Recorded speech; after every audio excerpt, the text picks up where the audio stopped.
How to plan for 2024. Amazon Store Sure Success.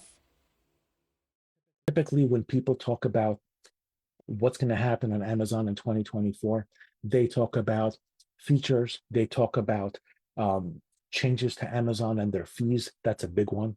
They talk about like things which are big one-time changes.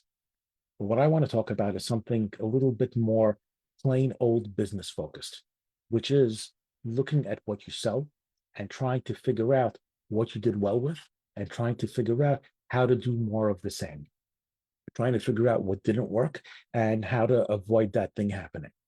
Um, the way we do that when I work with my clients is pretty simple. We have an overall conversation in which we set the ground rules, and then we sort of look at the account within those ground rules. So the first thing we do is we try to say, what does your business look like? What do you sell? What's your product selection and your product mix?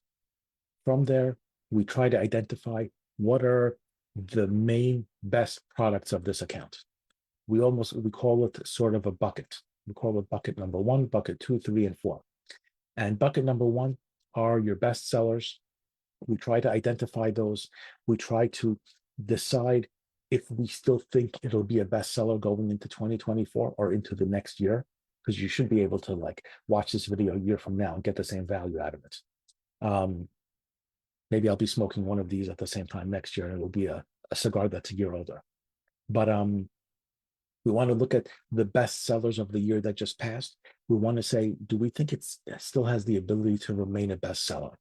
Is it something which has a lifetime of a while? Was it something which peaked for a weird reason that we can't really expect to duplicate?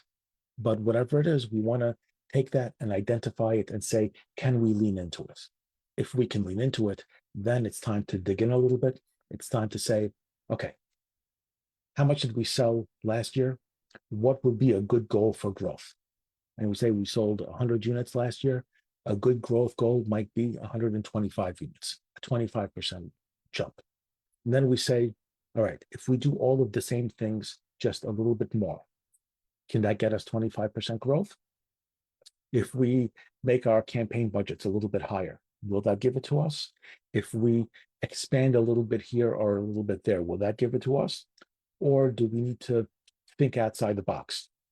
Do we need to advertise off Amazon? Do we need to start working with influencers? Do we need to start trying different things which weren't part of the mix this year? So we'll brainstorm on that a little bit. We'll set a general plan in place for each product, and then we'll try to set monthly goals. And of course, we try to hit those monthly goals and analyze what happens as we run. So that's the first bucket of products. Those are the best sellers. Let's keep those going.